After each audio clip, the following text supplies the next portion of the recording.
já. Existia uma central dos católicos. Não, a central então, mas eu queria introduzir uma outra questão aqui. Eu concordo que muitos sindicatos, inclusive, dependem até do imposto sindical. Mas tem sindicato que não depende mais, porque está se preparando realmente para esse futuro. O nosso caso, por exemplo, somos 100 mil associados, não tem confederativo, tem um assistencial de 1 ou 2%, que nós queremos acabar com isso, inclusive, quem sabe, na próxima campanha salarial, exatamente para poder viver somente da questão da contribuição da mensalidade. Mas precisa de reconhecer que é uma enorme, é uma exceção. Sim, ok. É uma exceção, mas nem por isso o nosso sindicato vai dizer, o nosso sindicato apoia fulano de tal. Eu queria lembrar é isso que quer dizer. Lembrando ao telespectador que hoje é dia da eleição, não é? Lembrar o seguinte, o movimento sindical no Brasil dificilmente elege. Dificilmente elege. Na greve de 53, teve a greve geral aqui em São Paulo, o Morena dirigiu essa greve, Roberto Morena. Foi candidato no ano seguinte a deputado estadual, perdeu a eleição. Mas, deputado, há uma tradição, nossa. O Gusti que foi eleito, Jair Meneghel foi eleito. Mas ainda é pouca gente. Eu queria falar disso, mas ainda é pouca gente. Isso, exatamente, muito pouco expressivo. Não existe uma tradição em que o movimento sindical no Brasil elege deputados. Afora alguns sindicatos muito bem organizados, bancários e metalúrgicos, você mencionou os dois, raramente isso acontece. O que pode acontecer, por exemplo, no ABC, as eleições de Diadema, por exemplo, tem o candidato Gilson e o candidato José Augusto. São de partidos diferentes, os dois estão ali par e passo, os dois são sindicalistas. Tá certo? Uma influência muito grande. Em São Bernardo tem Wagner Lino, tem Dr. Maurício, os dois ligados ao sindicato. Um sindicalista, outro advogado do sindicato. Então, quer dizer, dependendo da concentração, elege e elege mesmo. Tem lugares aí que a região operária elege. Veja o Vale lá de Minas Gerais, veja o Vale do Sino. Dependendo da região, tem. Mas não é uma coisa, assim, exclusiva. Nós vamos a um rápido intervalo. Voltamos em seguida com as eleições 96, Rede Bandeirantes. Tempo, né? Pelos números que você acaba de divulgar, está tendo segundo turno por 4% além do que precisaria. E 4% é muito voto. Tudo indica que essa tendência vai ser confirmada na apuração também. Então, agora é respirar fundo, imaginar que agora os dois candidatos, Erundina e Pita, vão ter o mesmo tempo na televisão. Isso é muito importante, porque no primeiro turno nós tivemos 4 minutos apenas e o candidato Celso Pita teve quase 10 minutos, quase mais do que o dobro. Por conta de lei eleitoral, aí a gente não, exato. Não, certo, por conta dos acordos e das alianças que foram feitas, né? Não há dúvida. Agora, não. Agora, 7 minutos e meio para cada um. Começa dia 28 de outubro, o segundo turno na televisão, vai até dia 12 de novembro, com 7 minutos e meio para cada um. O que dá para criar em 7 minutos e meio? Dá para contar uma história muito bonita. Qual é a meta da transmissão da informação via televisão para o grande eleitor? Quer dizer, o que você pensa em primeiro lugar em transmitir? É plano de governo ou é emoção? Qual é a linha que deve ser seguida por vocês? Olha, o Partido dos Trabalhadores tem uma história de luta muito bonita na cidade de São Paulo e no país todo, não é? Eu, como coordenador do programa de televisão e de rádio, o que eu coloco nesses dois veículos de massa é exatamente aquilo que o PT, que o Partido dos Trabalhadores, e no caso Luiz Erundina, vai fazer de concreto para a cidade.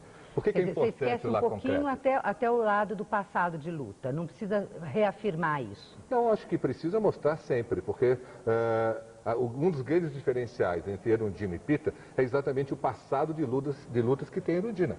O Pita, há 3 meses atrás, você, eu, o telespectador, ninguém tinha ouvido falar do Celso Pita ainda, né? E a Erundina, há 25 anos que se ouve falar do trabalho dela junto a favelas, junto às pessoas que mais necessitam de apoio, junto às periferias dessa cidade, né? Tem uma história de luta aí que vai ser sempre lembrada ao grande público. E o Celso Pita, há 3 meses atrás, ninguém conhecia. Tá. Eu vou te cortar, porque na verdade você está falando de festa de comemoração e é isso que nós vamos mostrar na nossa câmera aberta agora. Muito obrigada. Nada.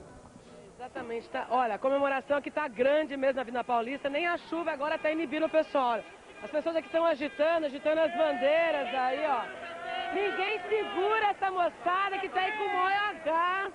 Está realmente animada. Eu estou aqui com a Maria Fernanda, que tem 16 anos, primeira vez que votou, né? Primeira vez.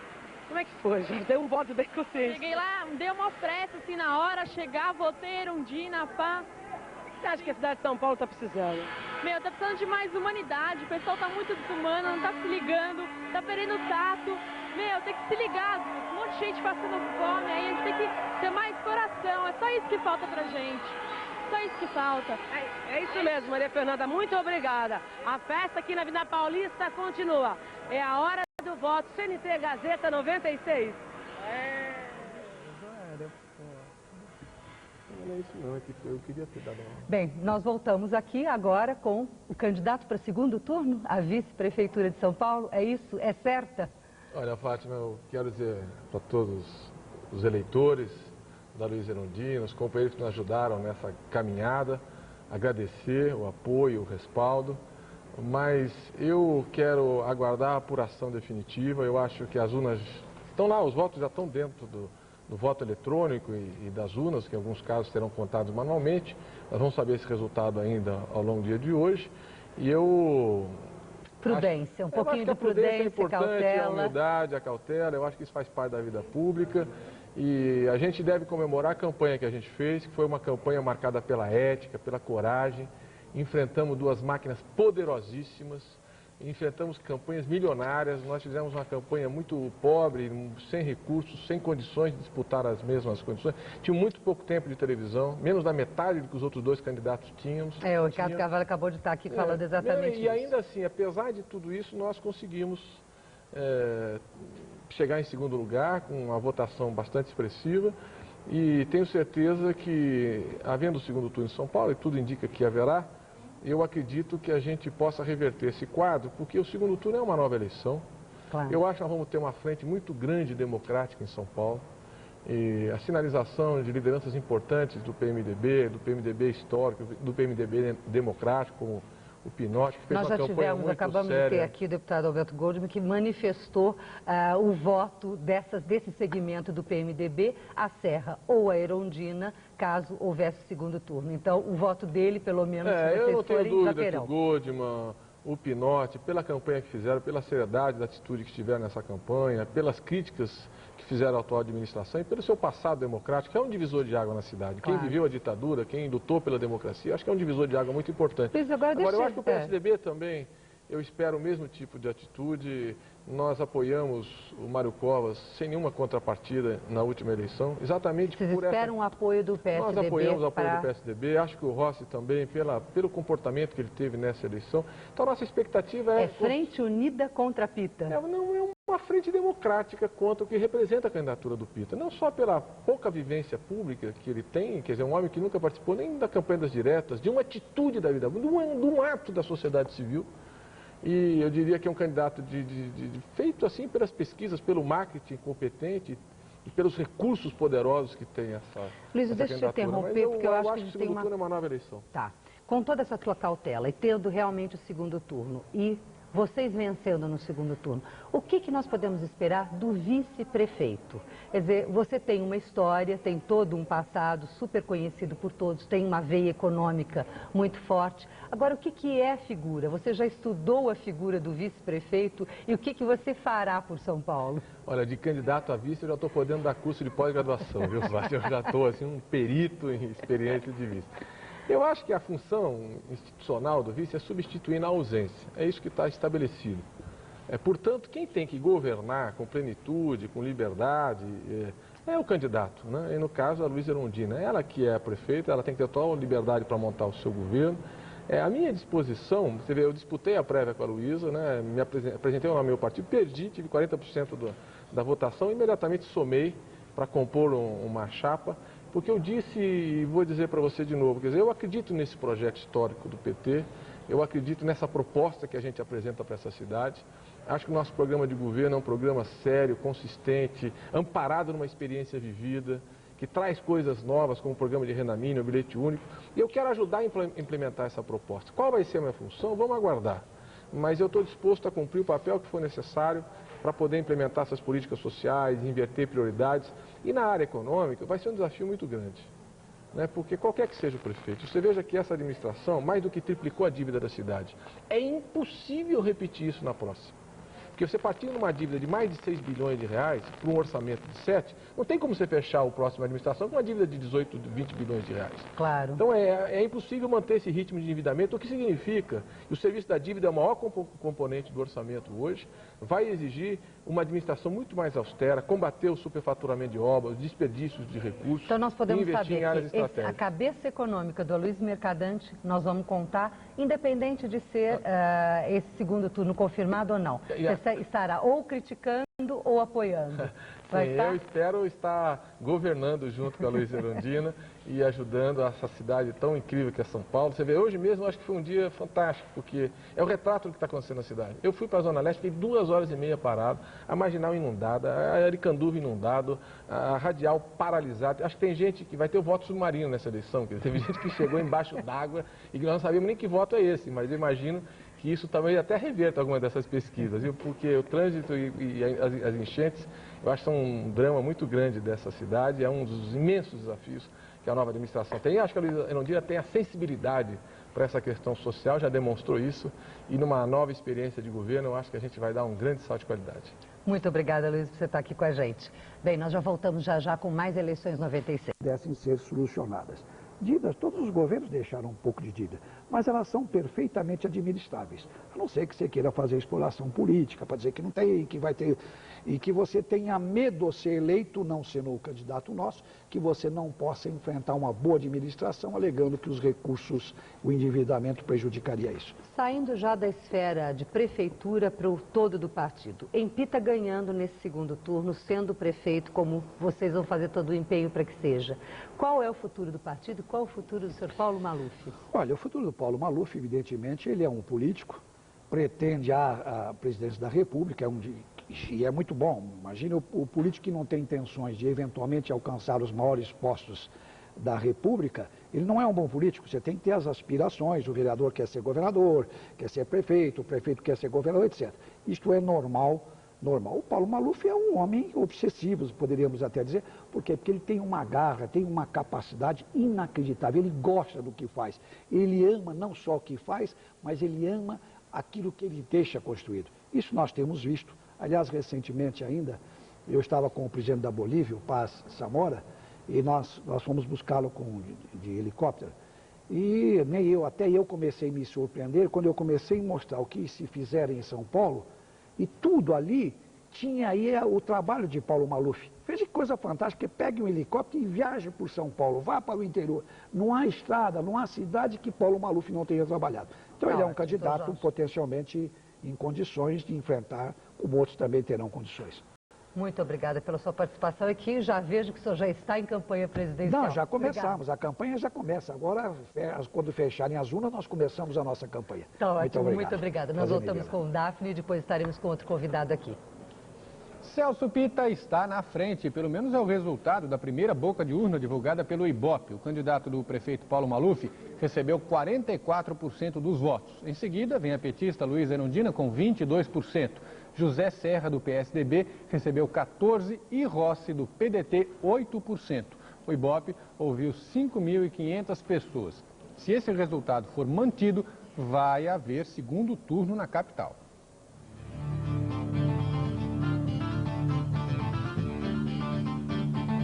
A Zona Azul de 1 hora é iniciativa de um vereador. Antes, existia só a de 2 horas. É econômico, é prático. Não passa para lá, para cá. Isso sim que os vereadores, o prefeito deviam ver. Difícil vir para cá, né? Então... A senhora não está vendo nada que é trabalho do vereador aqui? Não. E você, já escolheu o seu vereador? Vote para vereador. E daqui a seria a nossa New Hampshire. O pesquisador cruzou as informações do Censo Populacional de 91 e os resultados das eleições de 1988 para cá. Resultado, na periferia se concentra um grande número de eleitores de esquerda e centro-esquerda. Uma região de predominância petista, onde o PT costuma ir muito bem, e é uma região onde você tem uma concentração de famílias de baixa renda, e você tem uma concentração de pessoas com experiência de ação coletiva. Nos bairros mais ricos, como Alto de Pinheiros, Consolação, Saúde e Santo Amaro, a tendência muda radicalmente. Esse eleitorado dessa região tem como preferência em geral, um voto de centro ou centro-direita ou direita. Mas o cientista político se deparou com um dado no mínimo curioso que liga a cidade norte-americana de New Hampshire e o bairro paulistano do Jabaquara.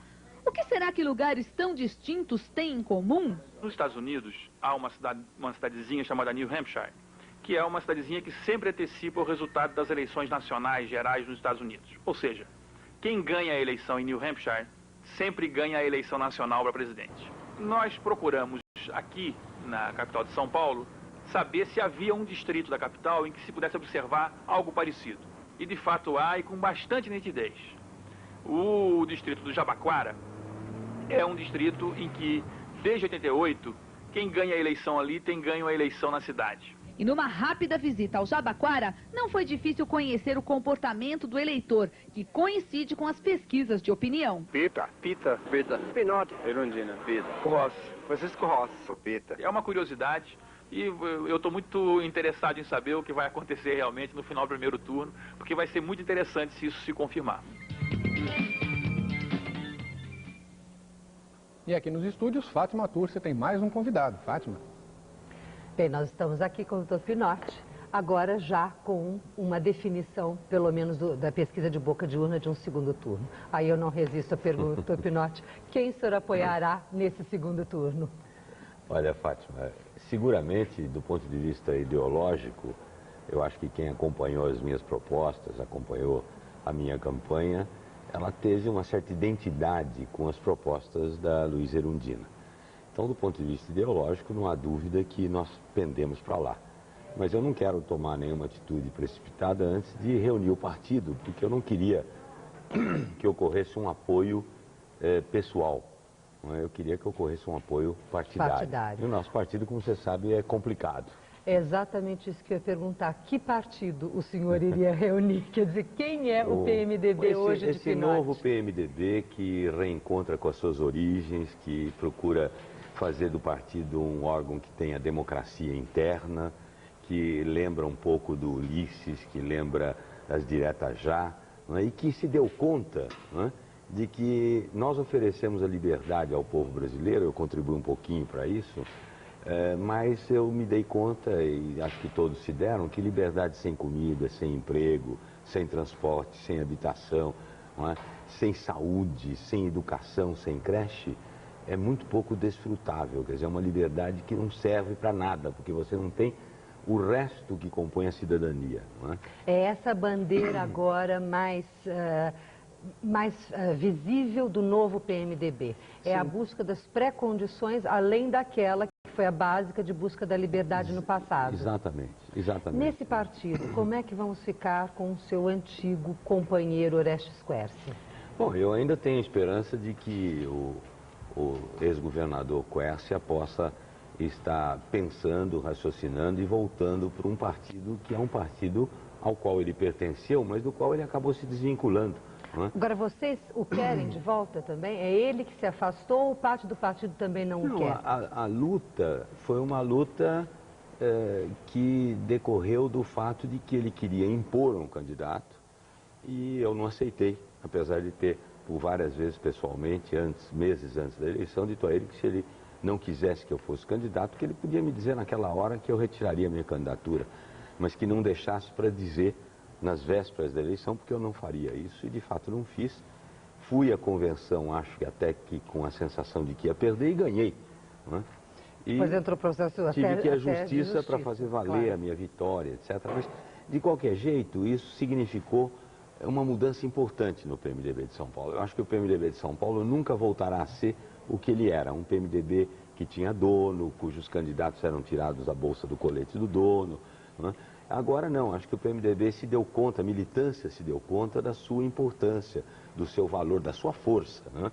A militância é como o touro, não sabe a força que tem, ou como o boi, não sabe a força que tem. Nessa circunstância, na sua opinião, será melhor, já apoiando, suponhamos, a candidata Luísa Erundina, e se ela vier a ganhar, o senhor aceitaria algum cargo dentro da nova administração, ou o senhor preferia ficar de alguma forma numa oposição reconstruindo o seu partido? Olha, eu preferia ficar reconstruindo o meu partido.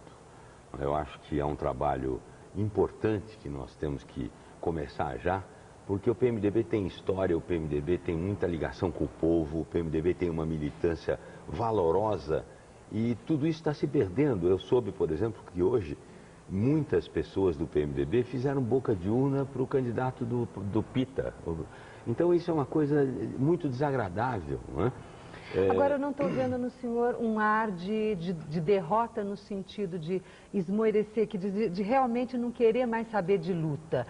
Quando, infelizmente, eu senti isso nos olhos do Alberto Goldman, que esteve há pouco aqui, seu candidato a vice. Quer dizer, um sentimento de derrota até da luta pela reconstrução do partido. Isso não está acontecendo consigo? De jeito nenhum. Eu acho que o que houve comigo foram vitórias. A vitória de conseguir, pela primeira vez em 30 anos no PMDB, um candidato sair da vontade das bases. E depois, eu não sei ainda quanto por cento dos votos eu tive, mas ter 2% ou 3%, o que for que vem aí de voto para mim, sem contar com mais da metade do partido, tendo constantemente roubado de mim metade do meu tempo. Todo mundo entendendo ou não entendendo que tipo de conflito existia no PMDB. Não tendo nenhum financiamento para a minha campanha, zero. A minha campanha teve zero de financiamento. Né? Dinheiro de alguns amigos, que foi muito pouco, e dinheiro do meu bolso, que também foi muito pouco. Né? E você conseguir ter aí 2%, 3%, 4% dos votos, não sei quantos virão, é muita coisa. Eu estou muito contente com isso, estou muito agradecido à população de São Paulo por esse apoio. E depois, os votos que eu tiver nas urnas não significam o apoio que eu tive nas ruas. Eu senti um enorme respeito da população, senti uma grande identidade e levantei uma proposta que depois todos os outros candidatos foram atrás dela, que São Paulo não se constrói com obras, que a grande obra do prefeito é construir uma vida melhor para as pessoas de São Paulo. Isso é de uma evidência cristalina, né? Eu espero que eu tenha contribuído para o meu partido e espero que eu tenha contribuído também para o processo eleitoral como um todo e para a minha cidade. E para a cidade de São Paulo. E nós agradecemos demais a sua participação. Eu que agradeço, aqui. Fátima. Obrigado. Obrigado a você. Nós já voltamos já já. Agora o petista espera retribuição. Quanto à sua escolha para vereador, Lula resolveu deixar tudo em família. Apesar de ter afirmado que era contra a candidatura de sua filha Lurian, Lula deu o voto para sua cria.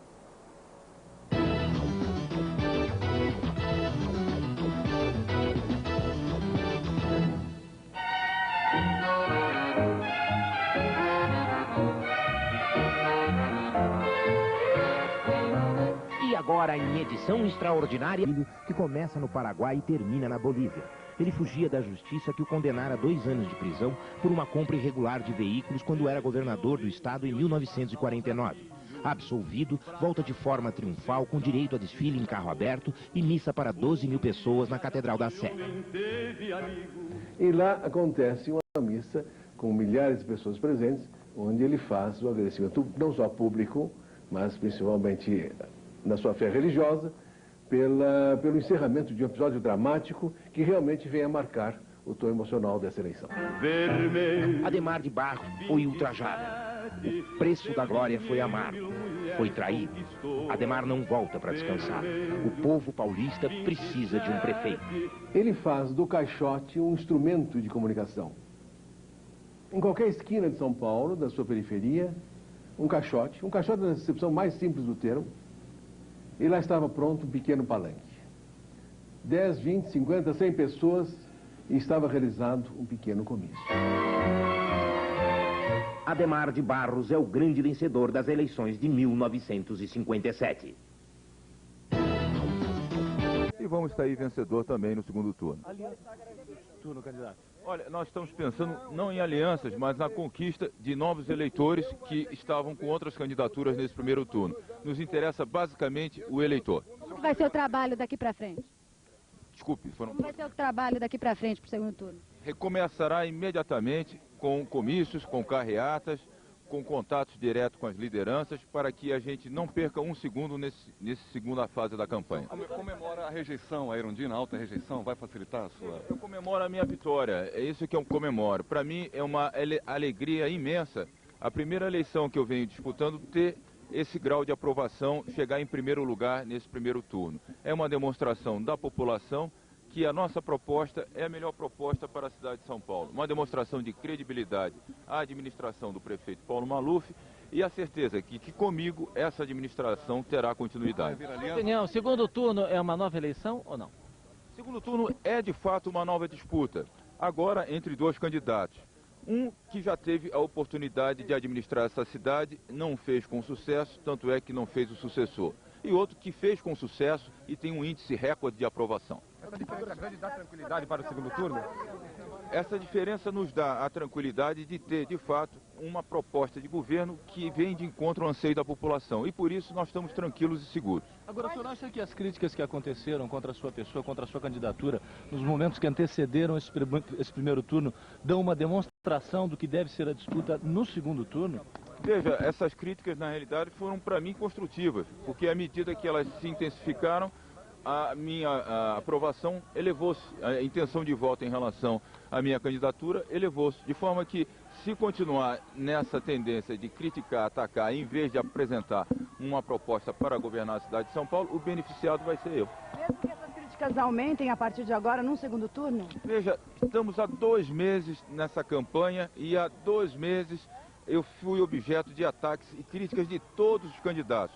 Falou-se em frente anti-Pita, todos contra Pita, e o resultado prático está aí. Estamos saindo vencedor desse primeiro turno, com uma margem de diferença de 1,5 milhão de votos. Os senhores acompanharam a entrevista do prefeito da cidade de São Paulo, Paulo Maluf, presidente de honra do partido PPB, e acompanharam aí as primeiras manifestações após o fechamento das urnas do candidato a prefeito de São Paulo, Celso Pita, que, segundo pesquisas de boca de urna, deverá ter 44%. Eles estão comemorando 44% na expectativa de que isto venha a ser confirmado pelas urnas mais tarde. Mas parece que está mais ou menos claro que fica o candidato do PPB, Celso Pita, para o segundo turno e a candidata Luísa Erundina do Partido dos Trabalhadores. Nós estamos fechando um link já há algum tempo com o centro do partido, lá na central do Partido dos Trabalhadores, aonde a ex-prefeita Luísa Erundina e candidata à Prefeitura de São Paulo, mais uma vez, está se dirigindo para a central do Partido dos Trabalhadores. Nós temos um repórter lá, estamos fechando um link e daqui a poucos instantes vamos conhecer as primeiras manifestações da candidata Luísa Erundina, que está garantida também para o segundo turno das eleições aqui na capital de São Paulo. Agora, os destaques do Cidade Alerta desta quinta-feira. A imagem que tem o seu governo, eu lembro que há 58% dos eleitores que dizem que o governo dela foi positivo. Pelas suas pesquisas. Isso. E contra 70 para o Maluf, dá 58 para o governo da Luísa Erundina, que é um governo mais antigo, anterior, e ainda está na memória da população, principalmente na área da saúde. Então, o que nós temos, e também se beneficiou a Luísa Erundina da sua militância e do enraizamento do PT na cidade. De certa forma, esse segundo turno, que eu não adivinhei, não foi isso, é que eu vi os números das pesquisas e eu não podia acreditar que elas estivessem erradas. E era improvável que não houvesse segundo turno, e é o que nós estamos vendo, parece que vai se confirmar mesmo. Mas o que nós vimos foi o seguinte: o eleitorado de São Paulo se estruturou novamente como era de esperar. De um lado o petismo, de outro o malufismo, representando forças conservadoras, forças tradicionais e com uma certa concepção Mas no fim de obras mostra e tal. claramente que o eleitorado está manifestando é alguma busca histórica até, de raiz, quer dizer, seja um lado mais conservador, outro mais social, não importa. O que eles buscaram o que eles registraram foi o voto de raiz. Exatamente. Voto de quem tem passado. Exatamente. Mais uma vez, ficou evidente que o eleitorado muda pouco em São Paulo. Ele tem mudado pouco, ele tem se estruturado em torno de forças conhecidas, ele tem exercido as suas preferências em torno dessas forças, e é isso que nós estamos vendo mais uma vez. Acho que o Pita é o legítimo herdeiro, digamos assim, de toda uma tradição que vem aí conservadora, que vem desde o Jânio, que passa por Maluf, e a Luísa Erundina é herdeira dela própria e de uma certa vocação mais oposicionista de um eleitorado de periferia na cidade de São Paulo. Tá, confirmando essa tendência que já a pesquisa de boca de urna demonstra, de haver no segundo turno. Dá para você ter uma bolinha de cristal aí, prever para a gente qual dos dois, pelos outros mapas, qual dos dois pode levar? Olha, naturalmente bola de cristal é impossível ter. O que se pode dizer aqui é que o Pita está com 44, a Luísa Erundina com 22, o Serra com 14, o Rossi com 8 e os outros candidatos com 4. Isso significa que a Luísa Erundina passa para o segundo turno com cerca de 20, 22 pontos atrás do Pita. Então, ela entra em desvantagem no segundo turno. Agora, por outro lado, o segundo turno é uma outra eleição, é assim que o eleitor a vê. O eleitor vê como uma nova fase, uma nova etapa, e ele, inclusive, vai haver o mesmo tempo para os dois candidatos, né? E o eleitor vai ser obrigado a se reposicionar em torno de 2 nomes agora. Quer dizer, realmente você acha que parte da etapa 0, é uma nova eleição? Não, seria um exagero dizer que é da etapa 0. Tá, naturalmente, os candidatos acumularam alguma coisa, mas eles não acumularam votos. Ele não pode dizer que eles acumularam esses votos e são deles. Porque vai depender, inclusive, de escorregões, de eventuais erros de campanha, vai depender de fatos novos que vão ocorrer, de realinhamentos políticos. Fundamental as alianças? As alianças são muito importantes. O eleitorado de São Paulo é um eleitorado muito maduro, é um eleitorado, como eu disse, que muda pouco e, portanto, é um eleitorado que está posicionado. Ele deu um voto muito bem posicionado, seja em quem quer que ele tenha dado o voto. O eleitor do Pinotti deu um voto posicionado, o eleitor do Rossi fez o mesmo, o do Serra fez o mesmo, assim como dos outros candidatos. De modo que é de supor que as alianças vão ser fundamentais, menos pelo que elas possam significar de transferência direta de votos, mas elas são importantes por um outro fator. É o fator de que o eleitor vai ver que os políticos estão procurando se entender para resolver os problemas da cidade. Para ele isso é que conta, que os políticos sejam capazes de aceitar mudanças para somar. Eles não, se engana quem pensa que o eleitor quer um político que não muda, intransigente, cheio de princípios. Ele tem que ter princípios, mas ele tem que ser capaz de negociar também em nome do bem comum, em nome do bem público. E acho que é isso que negociar desde que não se negocie, quer dizer, também o eleitor não deve aceitar negociar princípios básicos. Sim, né? Claro, negociatas ele não aceita, mas ele pretende que haja negociação política, no sentido nobre do termo, virtuoso do termo, de modo que ele sinta que as pessoas estão procurando se entender para somar forças e governar a cidade, que é a maior cidade do país. Se a gente fizesse uma somatória e todos os demais votos dos partidos, aqui inclusive um pedido expresso que houve do Aloysio Mercadante de que todos apoiassem a Luiza Erundina, isso implicaria numa vitória. Porém, quanto que você acha que há de incidência do percentual de somatória partidária para aquilo que realmente o eleitor não vai dar? Não importa que os partidos tenham feito os acordos, todos dando a somatória, qual o percentual de que não vai haver imigração daquele que votou num outro porque o partido dele aderiu ao partido de quem está no segundo turno? Olha, isso naturalmente eu não poderia fazer. Quer dizer, uma projeção desse tipo, com base em números, eu seria um irresponsável se fizesse isso. Mas o que eu posso dizer é que a transferência que vai se fazer é uma transferência em que o eleitor vai fazê-la na direção do que ele achar melhor para a cidade e não tanto na direção do que os partidos mandarem. Porque, veja, o conteúdo partidário que há no voto... na direção de propostas, então? Isso, propostas, soluções alternativas para a cidade, porque o eleitor ele está muito sequioso de que os políticos apresentem alternativas para ele. Soluções, metas viáveis, sem promessas, sem sonhos mirabolantes. Ideias mirabolantes o eleitor vai banir liminarmente, porque hoje o eleitor sabe que é muito difícil governar, é muito diferente de fazer campanha. Que governar na hora de vamos ver é como é na vida dele. Então ele sabe muito bem que não é fácil. De modo que para ele, o que conta não é tanto o cacique ou um membro do partido político dizer em quem vai votar. O que conta para ele é assistir os políticos buscando se entender para fazer alguma coisa. Para resolver os problemas. No rol de problemas, três que você diria que seriam fundamentais? As pesquisas estão indicando quais os temas principais para serem realmente debatidos e encontrarmos soluções. Olha, eu separaria em 2 tipos de problema. Há um problema que o eleitor não identifica como sendo o problema para o prefeito resolver, mas ele identifica como um problema central na cidade, que ganha disparado em qualquer pesquisa que se faça, que é o desemprego. Então, para o eleitor de São Paulo, o desemprego é um flagelo, é um grande problema na cidade. Só que, ao mesmo tempo, esse eleitor sabe que não é o desemprego não vai ser enfrentado exclusiva e nem principalmente pela ação do prefeito. Ele sabe da limitação da prefeitura para atuar nessa área. Exatamente. O eleitor é muito equilibrado, ele sabe disso. Eu acompanhei várias pesquisas quantitativas e qualitativas, isso ficou muito evidente. O eleitor sabe disso. Então, o eleitor tem a expectativa de que os políticos falem do desemprego com alternativas e tal, mas falem de maneira equilibrada, sem fantasias, vou fazer, vou resolver, não. Ele pode somar, ele pode ajudar. Esse, então, é um tipo de problema. Depois, há outro tipo de problema, que é aquele problema que é reconhecido pelo eleitor... Como dever e obrigação da prefeitura. Do prefeito. Então, aí, sem dúvida nenhuma, transporte, trânsito, saúde e moradia. são 3 problemas muito importantes para o eleitor. Transporte e trânsito, eu digo assim, com esse binômio, com os 2 termos, porque o eleitor já junta os 2 termos. Já englobou. Isso, o eleitor percebe que há relações entre trânsito e transporte coletivo, transporte privado e tal. E a saúde, que é um problema central em São Paulo, as pessoas vivem isso, e a saúde tem uma incidência direta com o problema do desemprego. Porque quando a pessoa perde o emprego, ela perde também o direito à saúde. Tá. Na questão da saúde, especificamente, algumas das suas pesquisas demonstraram algum tipo de preferência entre SUS, Sim, PAS? Quer dizer, tem alguma linha que você acha que o eleitor caminha mais para a solução da saúde? Olha, eu não tenho nada medido a respeito dos diferentes projetos e propostas dos candidatos. O que dá para sentir é o seguinte: o eleitor, ele quer soluções tanto para os problemas imediatos, que é o que o PAS parece dar, como ele quer soluções alternativas para o problema da saúde na sua dimensão mais crônica.